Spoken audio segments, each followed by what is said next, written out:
Hello and welcome to A Gypsy's Kiss. It's Friday Fentrospection, and I'm Shelley Carney. I'm Toby Younis, and between the two of us, we make up Carney and Younis, the Kissing Gypsies. Kissing Gypsies, I guess. Yeah, I like it.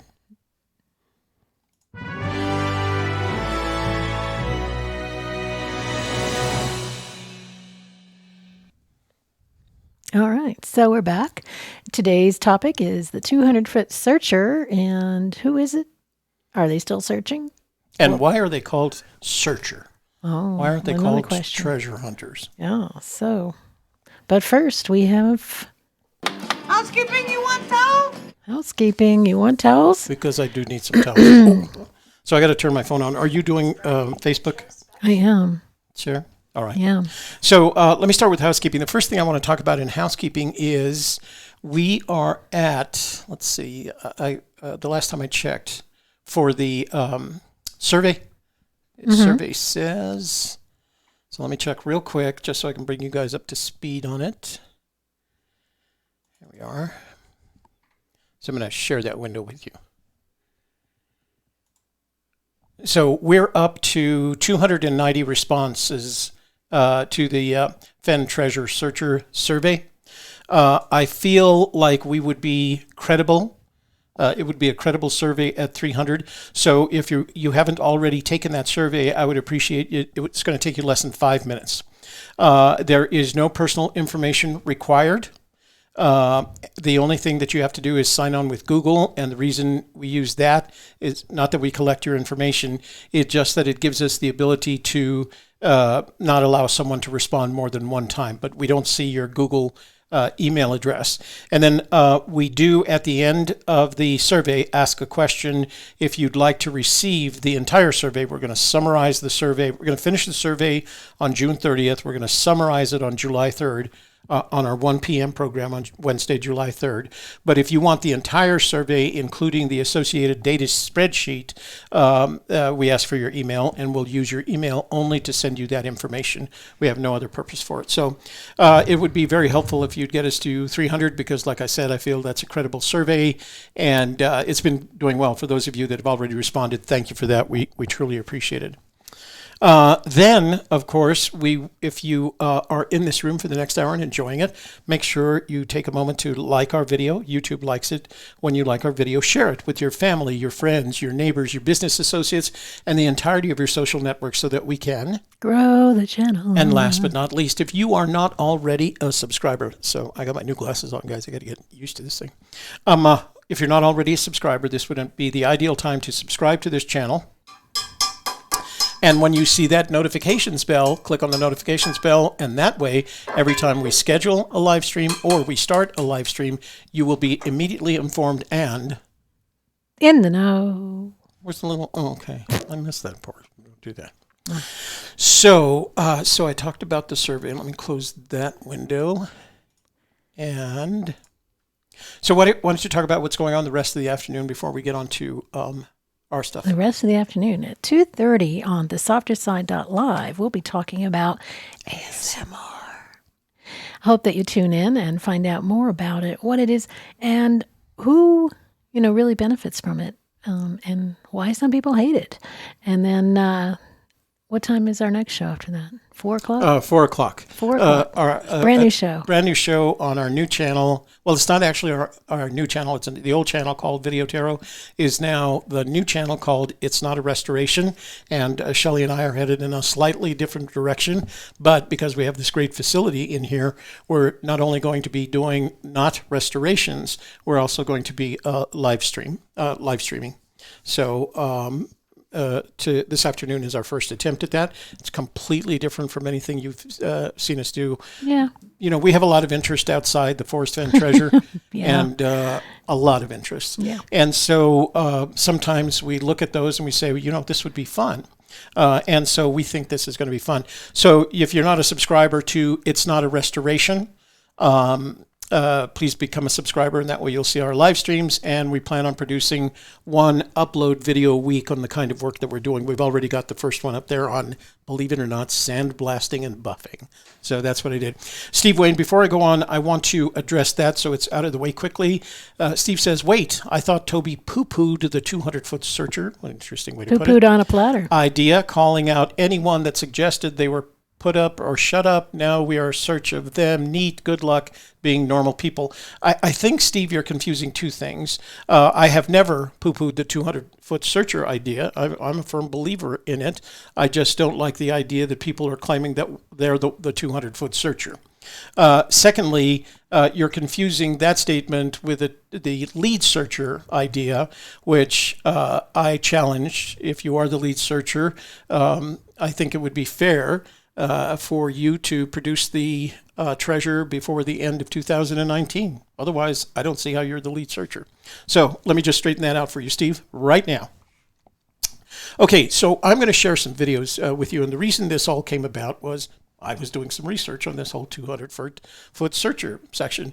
And if you go to terryscant.com, which I always recommend you do, and you enter 200 feet, you're going to get a number of references to that.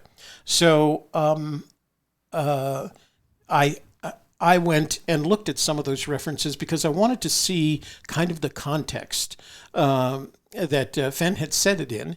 And as you guys know, I recorded both the videos at Collected Works in 2013 and Moby Dickens in 2013, October and November 2013.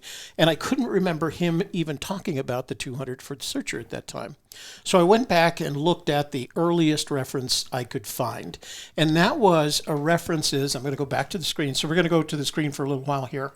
And Susie Fenhaven wants to send us a Tonka dump truck. Oh, send it to us, Susie. We'd love it. Or bring it to Fenbury. Or bring it to Fenbury if you make it down. So the first reference I could find was on Mysterious Writings, and this isn't a video. You know how I am about Fenn's words. Mysterious Writings, featured question, July of 2016. And Jenny writes him, Dear Forrest, the blog's abuzz with chatter, which is not new.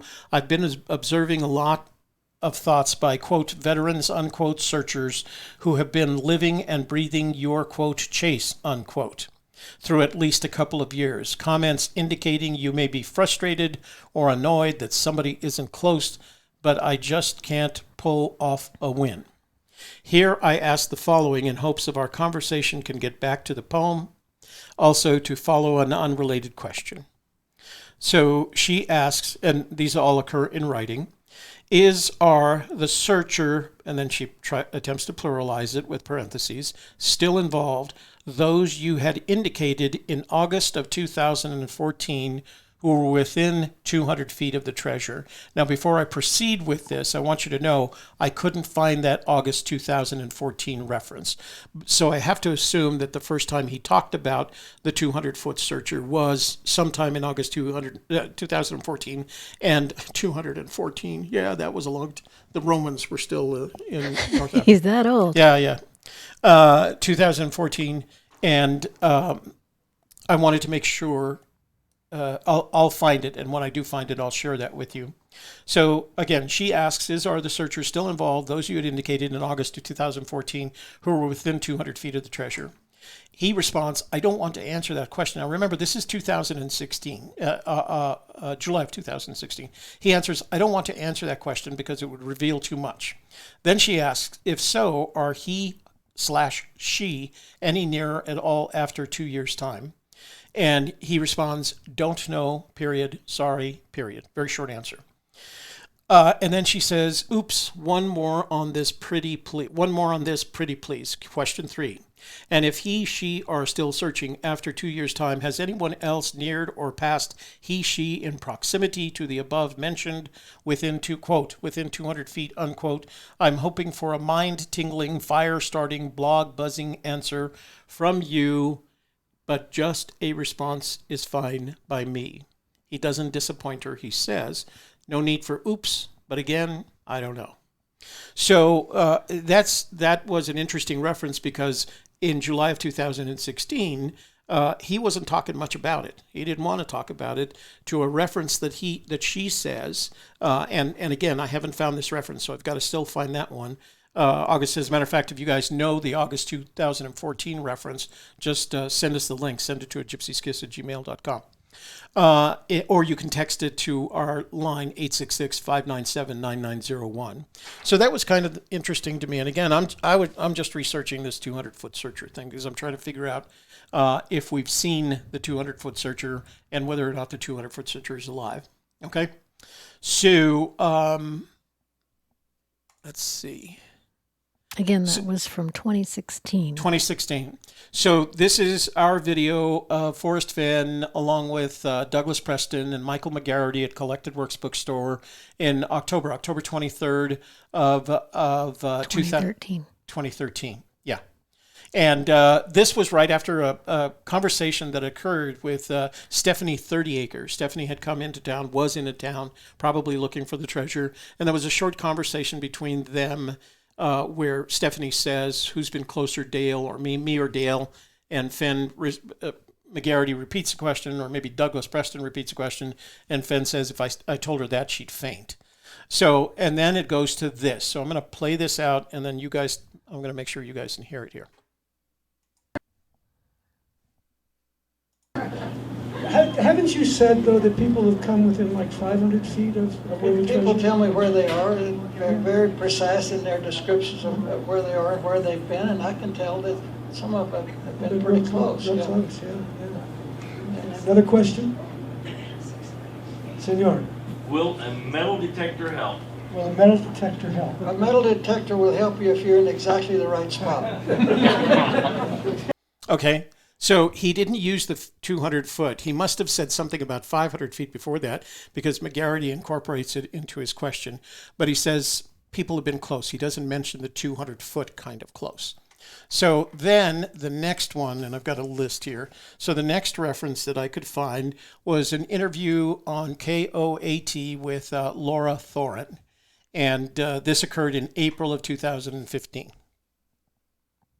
People that have been at 200 feet from the treasure didn't know that they were there. Fenn says he receives hundreds of emails from treasure hunters. Many are asking for additional clues.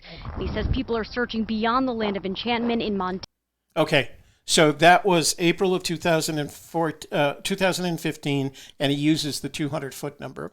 Then we go from there to an interview that was conducted online, live stream between Fenn, headseted Fenn, as you can tell, and a reporter from Huffington Post Live. This took place in March of 2016, 11 months after the last reference. How closely do you track the search for your treasure? We asked if you cared whether or not it was found while you were still alive. Do you track it very closely? No, I don't track it at all. The only way I have any knowledge about where people are looking is what they tell me by email. And I know that several people have been within 200 feet, approximately 200 feet of the treasure. They didn't know that they were there, though, but I know because they told me exactly where they were. So what was interesting to me is he's gone from some have been close to a more fuller explanation. Some have told me I get emails and kind of the story that he follows from that point forward has developed. I get emails from people. They tell me where they've been. Some have been within 200 feet, but they didn't know that they were within 200 feet, and I didn't tell them. So that's kind of the story that you'll hear from now on. Now, there is a radio interview with a Rudy Mava travel show. This one is on Dale Neitzel's blog, and this was in July of 2016. So March, April, May, June, July, 4 months after the previous one. And do you know if anyone has even come close? I know that several people have been within 200 feet of the treasure because they told me exactly where they were. Oh, my goodness. That's incredible. But they don't know who they are. They don't know that they're the ones that were close. Right. You didn't say, oh, my goodness, you're 200 feet. You were 200 feet away, right? Never would I say that. Okay. Now, you mentioned your brush with cancer. Okay. So this was interesting because all his responses were in the plural. several, it wasn't just one searcher. I don't know if it was a party of searchers. I have assumed this whole time that it was a party of searchers, and that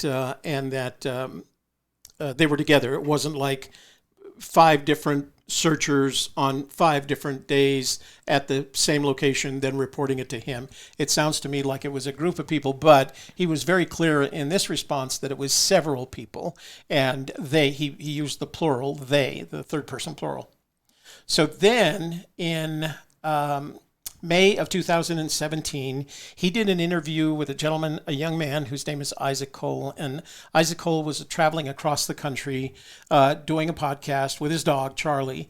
And he was doing a podcast with interesting people. And he contacted Fenn. He met him at the Collected Works bookstore. They had a long conversation. There's actually a part 2 to this, but I couldn't find the part 2.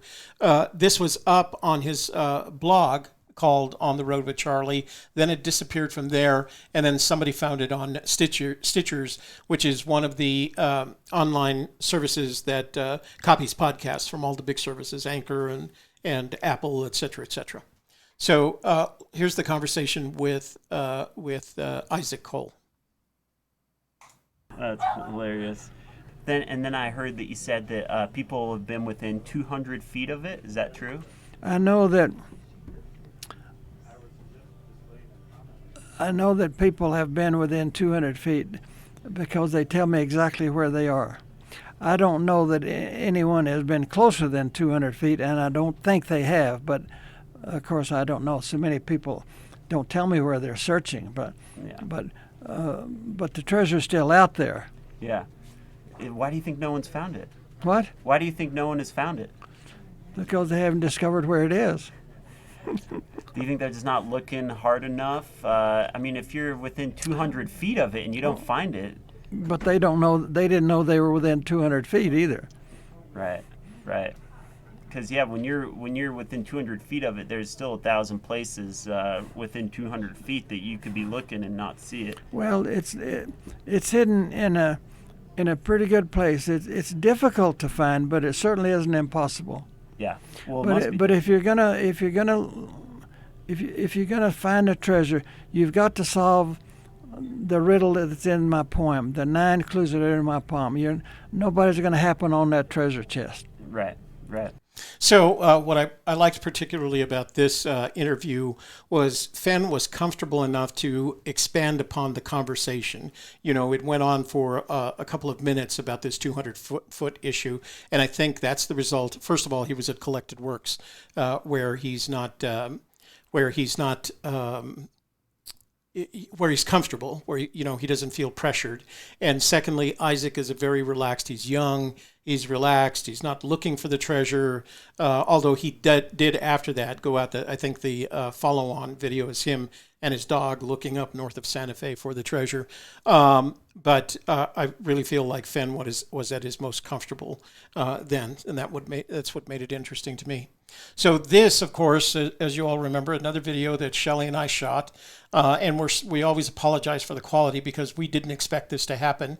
This was at the post-screening questions Q&A session at the Lure. It was supposed to be about the gentleman that you see on the far left, Thomas Leach. He was the producer, director, DP of the Lure. He had done a grand job with it. Normally when you have a screening, the conversation is with the director, with the person who is responsible for the production.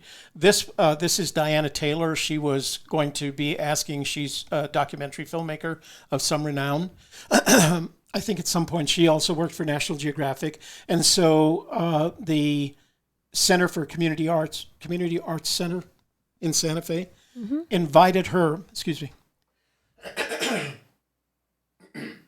invited her to do the interview of Thomas Leach. And at some point she stood up and she went and pulled Fenn, a hesitant Fenn, he didn't want to do this, out of the audience. And once we did, Shelley pulled out her phone.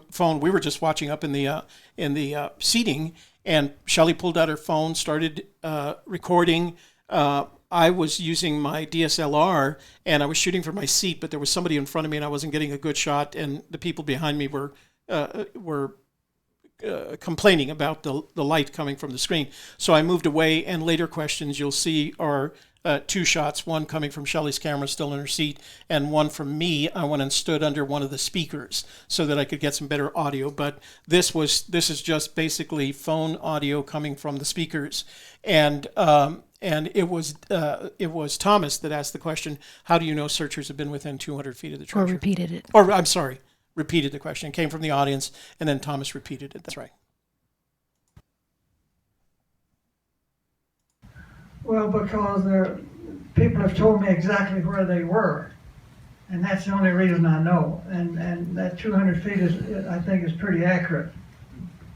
But there weren't very many people within 200. Lots of people within 500 feet of the treasure. But the people that were with 200 feet didn't know that they were that close to the treasure, and they walked right on by it. And of course, I would never tell them that, because they'd try to remember where they had been. But they got a lot out of it, and I'm getting more than 100 emails a day, and half of them are telling me that they say, Mr. Fenn, we're not going to find your treasure. We know that, but I just want to thank you for getting my kids out in the countryside. And I've told this story before, but I got an email from this little 8-year-old girl. She said, Mr. Fenn, if I find a treasure, to share it with my brother. But families are going out, and sometimes somebody's going to find that treasure. I kept holding my breath in this movie. I thought somebody was going to find a treasure, but in this movie, I'll tell you, there were people within 1,700 miles of that treasure. So that was I've heard that one story about the person that wrote him and asked if he had to share most of the time he tells it as a little girl sharing with her brother, but I have heard that story told as a little boy sharing with his sister. So he does tell that story. He likes it a lot. So this one, what was important about this one is that they didn't know they were within 200 feet of treasure, solved the first two clues, and walked right past the other 7. And I thought that was key from the walked statement. Now, I do not know, there's no indication there if you listen to this very carefully. I don't know that they're the same groups of people. I don't know the people that have been, and it doesn't tell you in here. I don't know that the people have been within 200 feet were the people that had figured out the first two clues and then walked right past the treasure. And then there's this one, and this is courtesy of Lucky Love. She hasn't been around. She used to be very active on the forums, and she has a YouTube channel where she was collecting these additional materials and making playlists. Several of our videos are in her playlists, but she would find other public, stuff in the public domain, and she would cut it up into certain segments, and she's done this. She's been inactive off the forums and inactive on YouTube for at least a year now, maybe longer. She just kind of disappeared into thin air. And I didn't know why. I didn't have the kind of relationship with her that would enable me to ask why. So here's a nice little... I had positive indication that people have been within 200 feet. I don't know that anyone has been closer than 200 feet of the treasure. And that knowledge comes from what? Emails that they've written to you? And photographs. People tell me where... Normally people tell me generally where they are, but not specifically.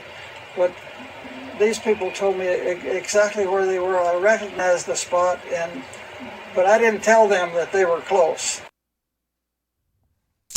Okay, so this is the first time... so this was September of 2016. This is the first time he mentions the photographs. And then the last time, I haven't checked the interview with Playboy magazine, which took place in September of 2018, whether he mentions it there. I'll have to go back. I just didn't have the time. This is the ABC Nightline episode in which Fenn and some of the searchers, Dale and Cynthia, were highlighted. And it was a very short Q&A for this one. Fenn says some treasure hunters have gotten tantalizingly close. 200 feet. I know exactly where they were because they told me. That's close. Not close enough. Fenn says this may. So what is interesting about this particular one is the 200 feet, and then on to the next statement. That's two different cuts. That was edited 200 feet, and then the second statement, they edited that together. But that was the last time that I'd seen him mention it in something, that's out there in the public domain. Again, he may have mentioned it in in the Playboy interview, which took place in September of 2018. So what's the point of all this? The point is that whether he likes it or not, he's giving us hints, right? There are person or people that have been within 200 feet. There are persons or people that have figured out the first two clues and then walked right past the treasure. They didn't fly, they didn't drive. So all of these are connected in some way. And as I said, this was just part of my research, and I thought you might take a liking to some of the things that I found. So I want to clarify for Mr. Wayne that this is not to be confused with my statement about the lead searcher. I don't believe the 200-foot searcher and the lead searcher are one and the same. I think I don't believe the 200-foot searcher is the lead searcher because I don't believe the lead searcher exists, right? I think it's a myth. So I don't confuse the two, and I won't in my additional research. But I have a sense that if we can figure out where the lead searcher was, what they were doing, why they got the first two clues, but then walked right past the treasure one, you have to start wondering, like, what happened to them? So the interesting thing to me was that message from Mysterious Writings that Jenny sent that was back in, let me go back to it, her featured question in 2016, where she asks him about it, the statement he made in August of 2014. So my sense is, since he doesn't mention it at Collected Works, he doesn't use it, the 200-foot remark at Collected Works, nor the Searchers of Bin or things like that, and he didn't use it at Moby Dickens. I went back and I went through the entire transcript of Moby Dickens, then I went through the video. It's never mentioned at Moby Dickens. And it's interesting that it's never mentioned at Moby Dickens because that was Fenn at his most comfortable and prolific. He was answering everything except one that I think Katya asked and he didn't want to answer it. But he was pretty much answering everything, and it doesn't come up at Moby Dickens. Moby Dickens takes place in November 2013. So that, to me, implies, since he mentions it in August of 2014, implies that the 200-foot searcher and the people with the clues, et cetera, occurred sometime between November 2013 and August of 2014. So that's a 8 month period of time. Of that time, of course, November through say June, you've got the winter season and the snow melt. So to me, the implication is the 200-foot searcher event occurred sometime between, let's say, May 2014 and August of 2014. So that's not bad. June, July, August. That's a 2-month period. If we can figure out who was doing what in that 2-month period, we might have a sense of who he's talking about. But that's me.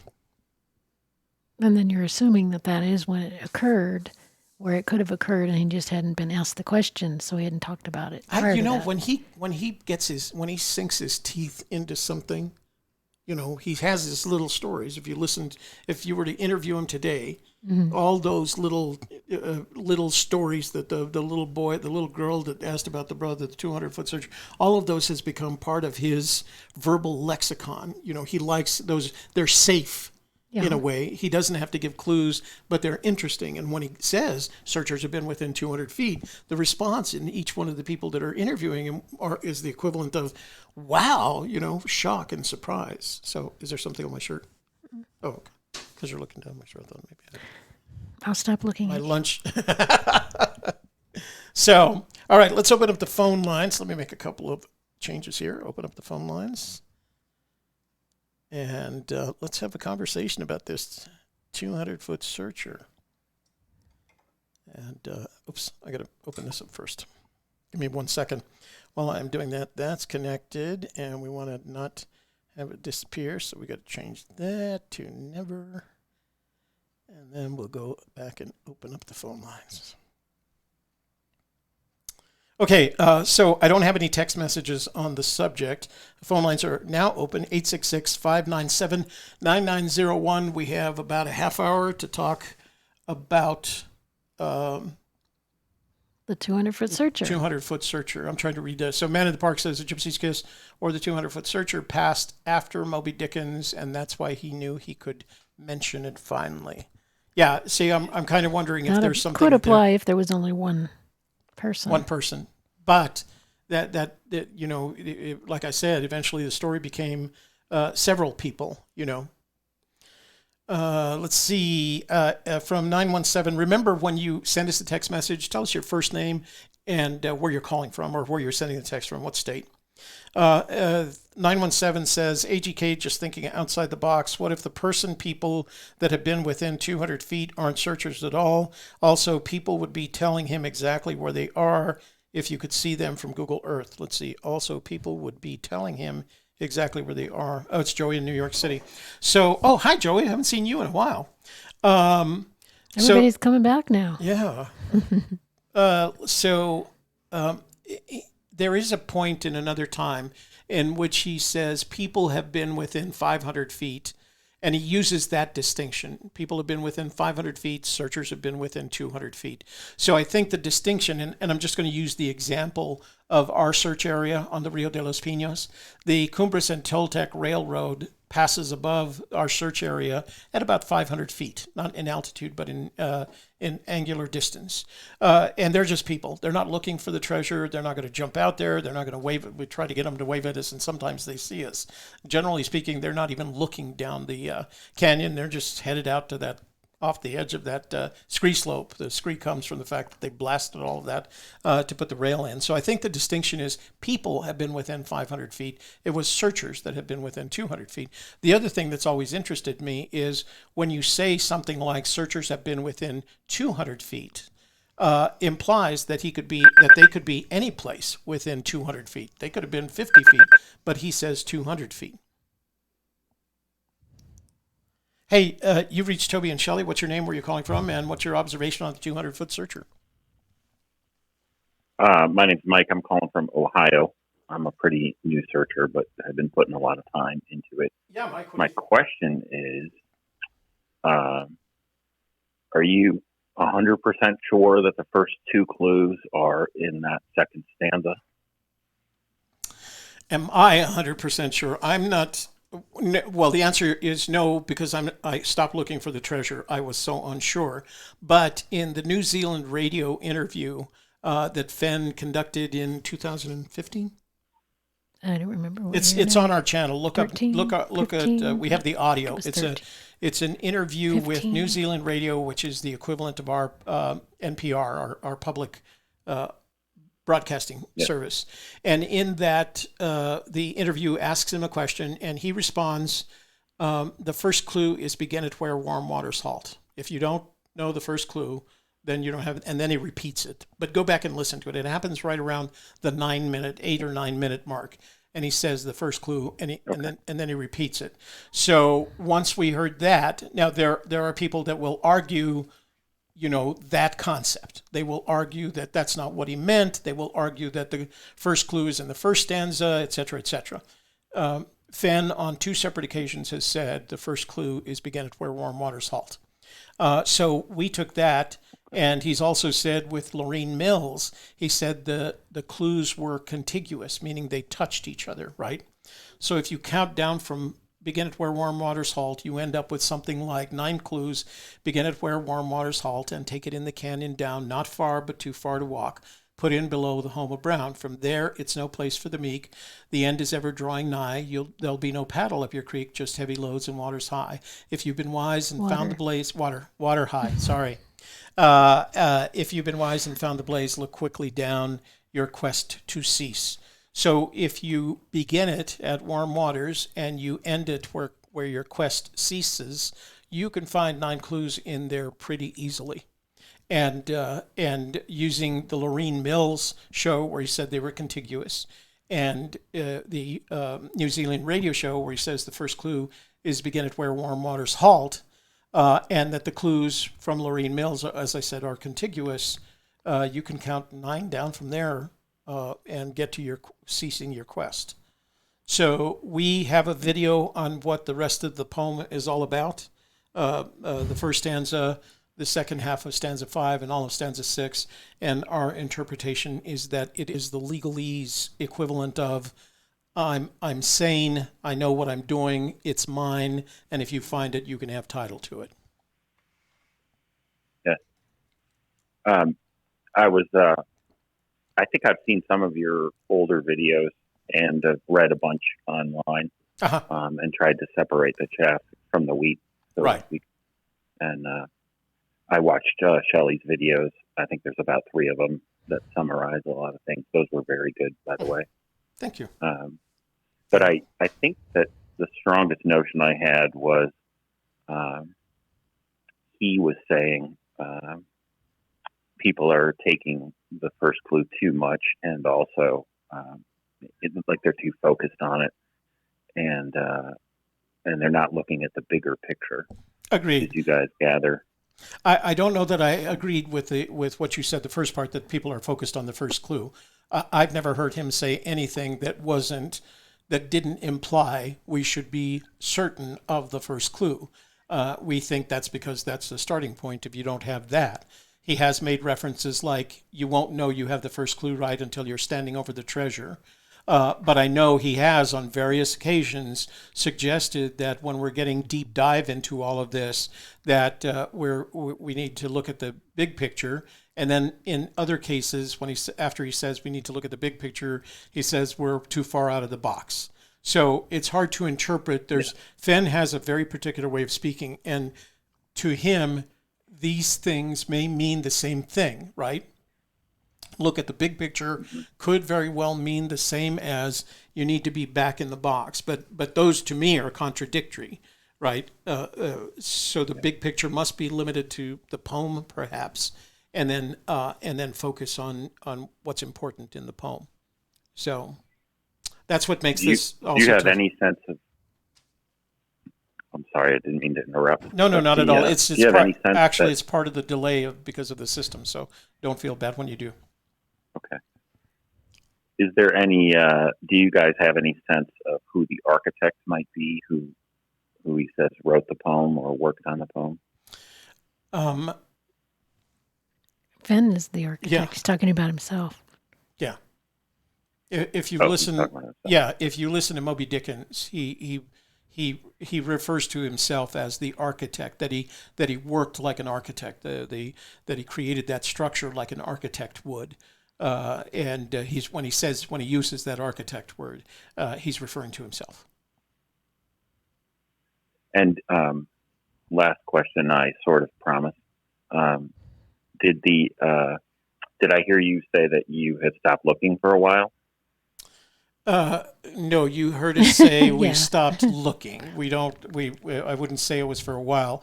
The only thing that would cause us to go looking again is my certainty in terms of my understanding of the clues. I was certain of the first 2 clues, begin at where warm waters halt and take it in the canyon down.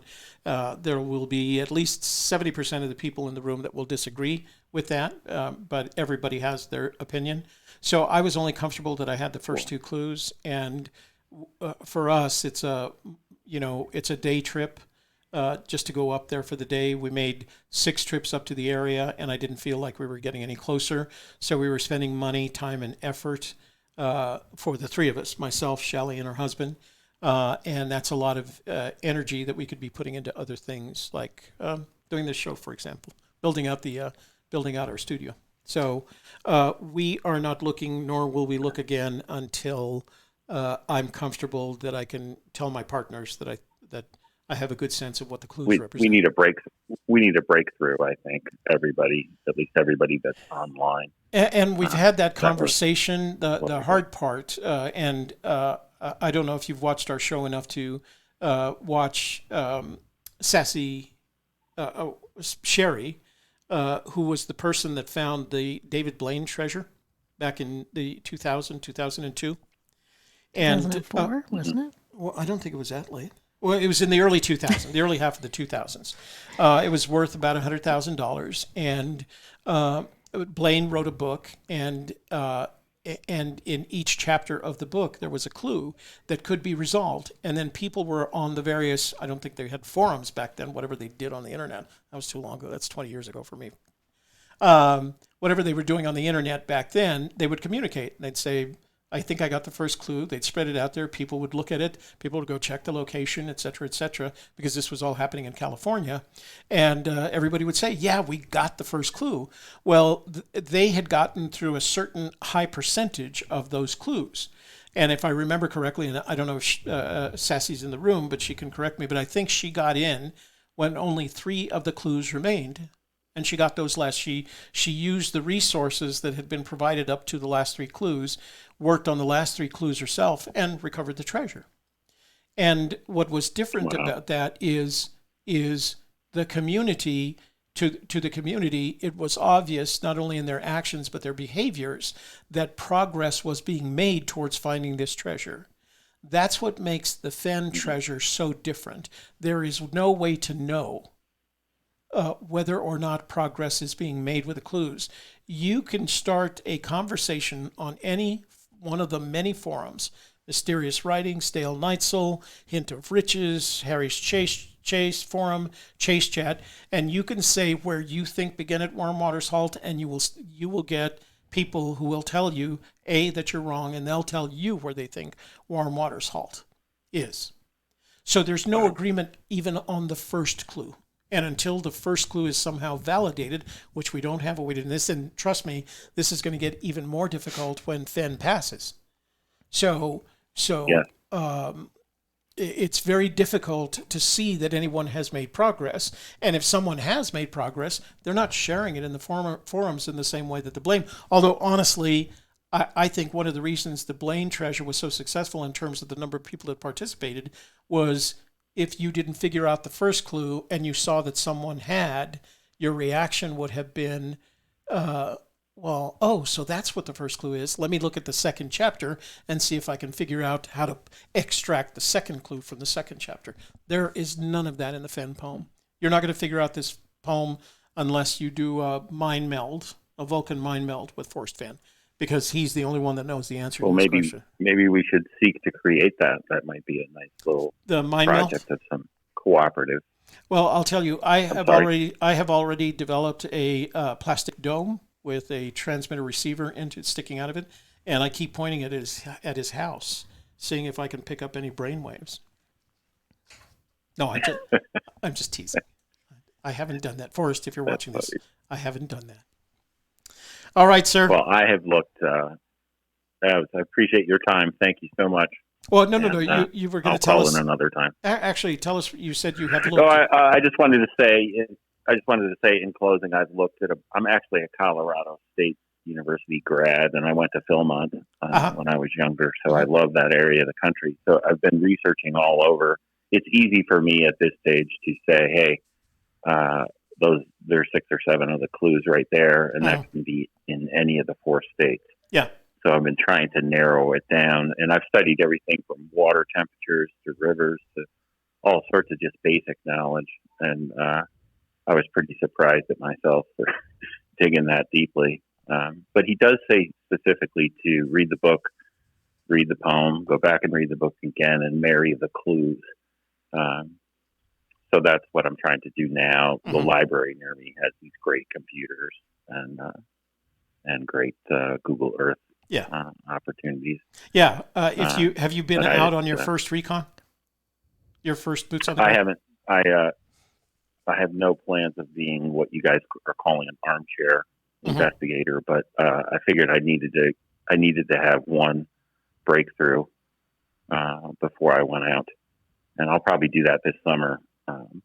But I'd like to either, parse a sentence or solve a clue or something that makes me feel excited. I do feel the 200 to 500 feet idea that you were talking about today is extremely relevant, because if you get into that second stanza and you're accurate, that could keep you looking around for a couple of days and making your map, so to speak. Yeah.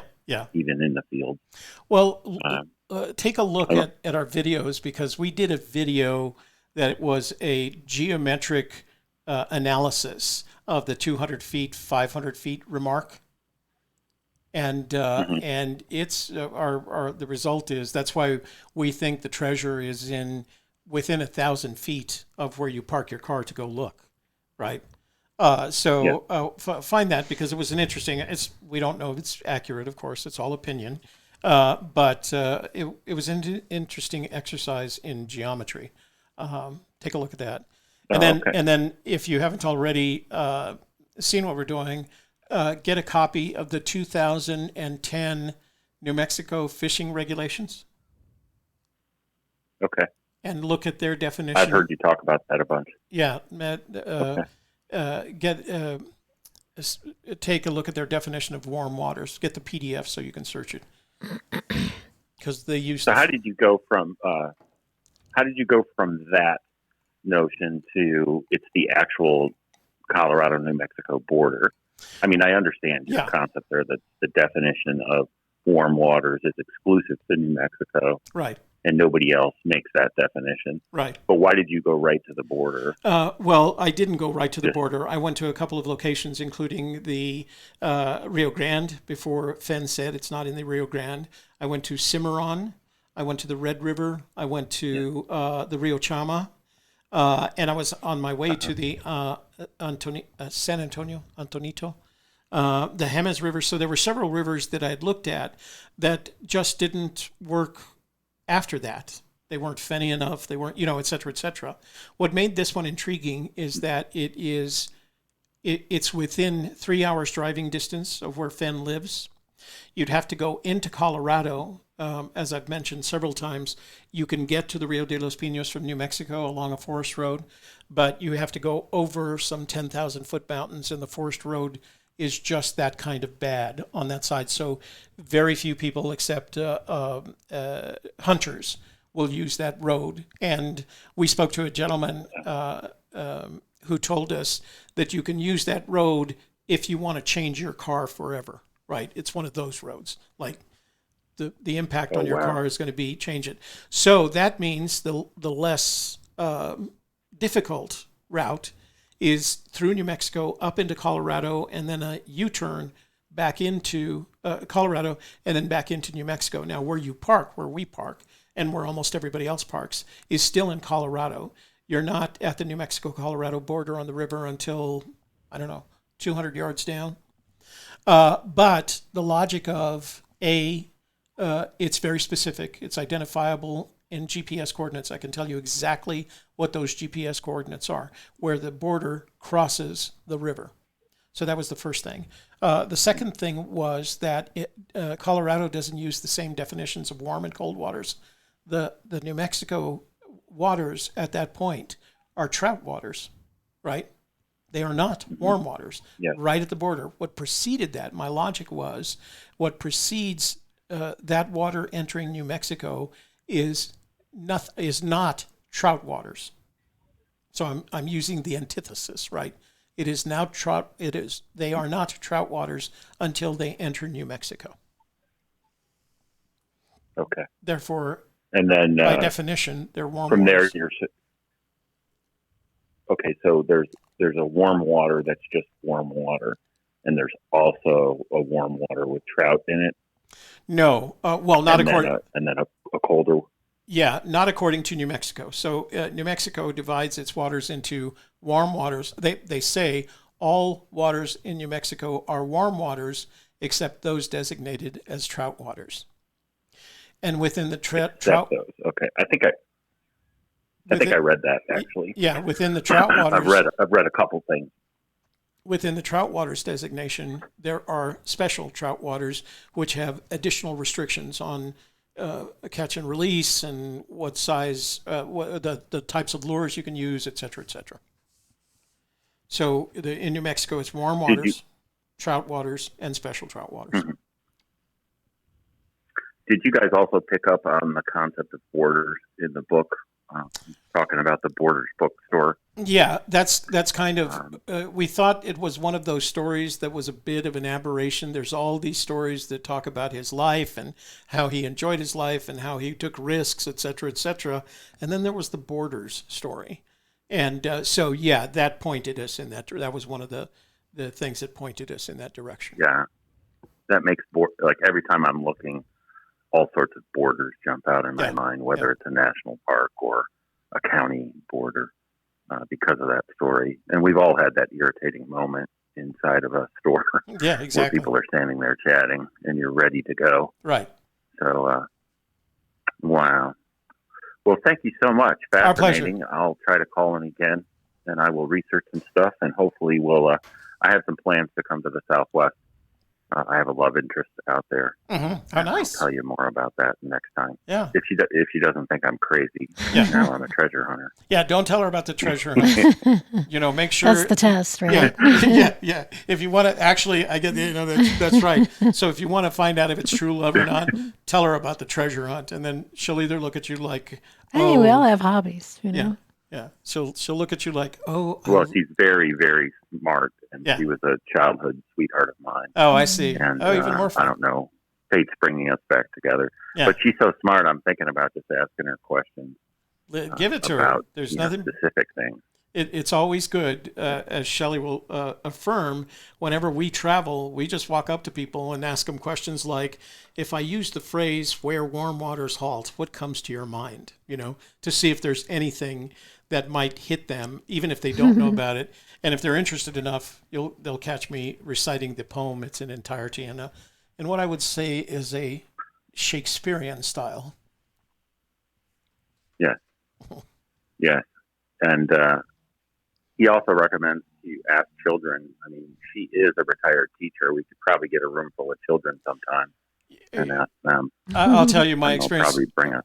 I have a dozen grandchildren, and I have shared some of them are, preteens and pretty smart. They go to those special smart schools, and I've showed it to them, and it's just beyond their comprehension. They don't have a context for it. And so what they come back with is I'm sure that the searcher that started digging up outhouses was probably one that gave it to one of his children and asked him what they thought. Yeah. Mm-hmm. It's in an outhouse. Yeah. Mayor Brown's house. Got it. Wow. All right, sir. Thank you for calling in. We look forward to chatting with you again sometime. All right. Let us know how your love interest, what your love interest thinks about the search. I will. Thank you so much. Our pleasure. Have a good day. Phone lines are open, 866-597-9901. We got enough time for another call. In the meantime, Steve Klein. Hey, Steve. Well, you can let Rodney know that we're going to finish up here at 1 o'clock because we got at 2 o'clock because we had a 2:30 show. Rodney Greenway is going live after AGK for his birthday. So go to his channel when this one ends. So Steve wanted to let you guys know of that. We've got to get ready for our 2:30 show. So Hatchet Jack says, when did he first mention the 200-foot searcher? Were people searching in Yellowstone in 2010 and 2011? So that's two different questions. Mm-hmm. Yes, people were searching Yellowstone. I don't know in 2010 because the book, He didn't discover the Rockies till 2013. Well, yeah, but people interpreted the Yellowstone. He had put so much effort into talking about Yellowstone. I don't think in 2010 because the book didn't come out till October. By that time, winter would have at least started. And again, those books that came out in October were being sold out of the Collected Works bookstore. So you would have had to make the connection. But I believe by 2011, because the connection made with the references in the book to the Yellowstone, I think by 2011, there were people searching in Yellowstone. The first reference that I can find to the 200-foot searcher using the 200-foot phrase is August of 2014. So, and I actually don't have the reference. It is an interpolation of what Jenny Kyle had asked him about. You first said it in August 2014. So searches began in 2011. August 2014, he mentions the searcher. He doesn't mention it at Collected Works in 2013, and he doesn't mention it at Moby Dickens in 2013. So my guess is 200-foot searcher occurred in the early part of the summer 2014. So, okay. Davio says, I think the 200-foot is a clue, so is the 500-foot reference. I doubt it's a true statement. I think it's a hint.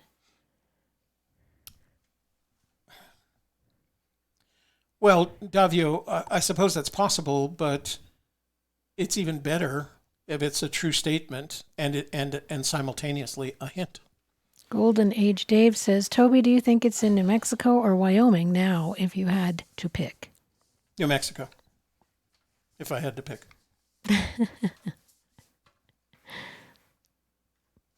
All right.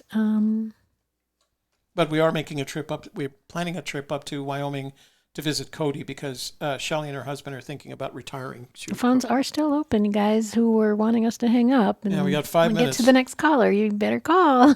We got 5 minutes before we close. Actually, we have just a little bit left because we have to close. That's right. Okay. So remember, again, Steve, I'm sorry, as Steve Klein said, Rodney Greenway is going live right after our show. We're going to the softer side at 2:30.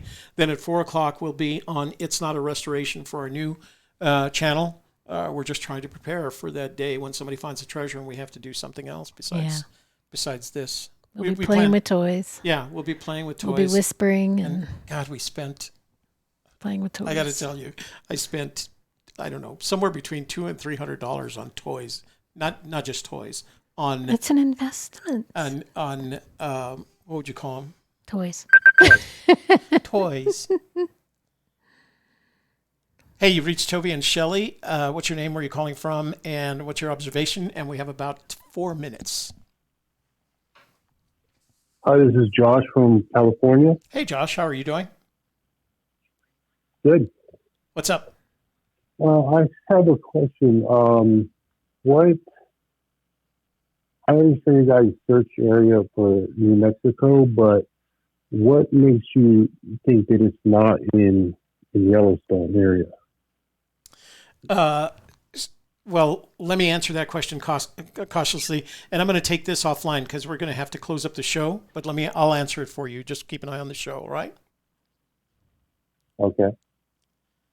So, first of all, it is impossible for me not to think that it's in Yellowstone any more than it's in Wyoming or Montana or Colorado. I can't prove that because, of course, I don't have the treasure and it will not be proven until the treasure is found. What you have to do is make a decision where you decide to search, irrespective of what other possibilities there are, because there are literally thousands, if not tens of thousands of possibilities. So you've somehow got to focus on what you want to do. New Mexico is an easy reach for us. That's the first thing. We're in New Mexico. So our drive is 3.5 hours to almost any search area that we could get to.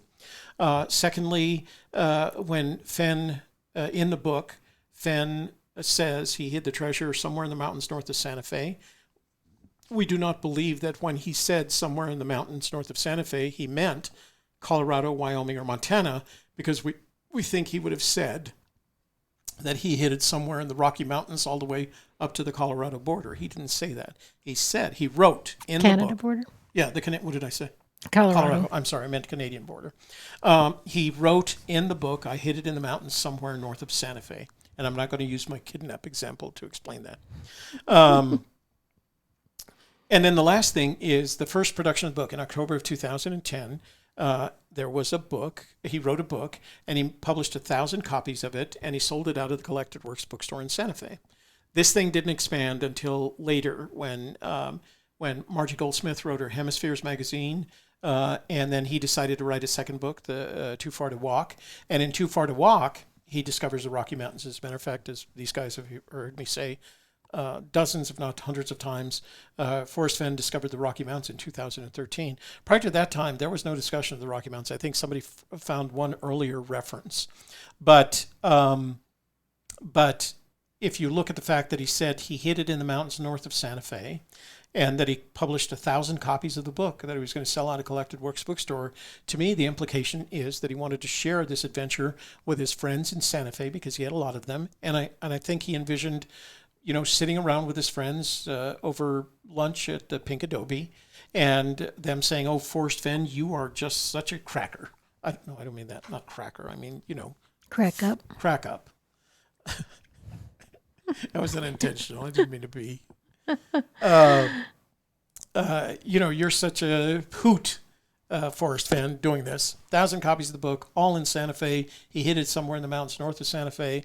And my first clue to it, as I was looking for this, was the New Mexico fishing regulation. So that's why I think it's not in Yellowstone, aside from the fact that Yellowstone is a long haul for us. So why not look in New Mexico? Okay. Richard wants to know, how many active searchers do you think there are now? I think about 300. What do you think? Active? Yeah, I mean, that's how many we get on a live stream. I mean, about somewhere between 250 and 300 is as many as we've ever had. Yeah, so if you look those are the active people. If you look at the numbers, we're closing in on 5,000 subscribers. The Chase Chat has 2,900 subscribers. Dale has about 3,000 subscribers. Harry's has 300 to 400. Hint of Riches has around 700. What our research is going to tell us, and what I can tell you from the research that we've done, is that a significant portion of the people that are interested in this, or what I would refer to, at least 20%, are armchair searchers. They have no interest in going and looking for the treasure. They're just playing with it. So Fenn has used numbers that ranged way back from 30,000 to as recently as 350,000. Our guess is that the number of searchers is somewhere south of, I'm going to say, 30,000. And that includes the armchair searchers, which could make up 20 to 25%. Plus, there's been a big fall off since 2015. Well, no. A lot of the people that got into the search early seem to have fallen off as of around 2015, 2016. There's been a lot of new blood into it, but the numbers aren't increasing. For every searcher, our research indicates to us that for every searcher that joins the search today, 1.5 to 2 searchers have dropped out. Okay? All right, guys. So you want to talk about the rest of the afternoon for just a sec? Talk about what? The rest of the afternoon? Yes, rest of the afternoon. 2:30 this afternoon on the softerside.live. We'll be there talking about ASMR and what it is and what it's all about. I hope you'll join us for that. And if you missed the live show because you're watching Rodney, then head on over after the fact and catch the replay.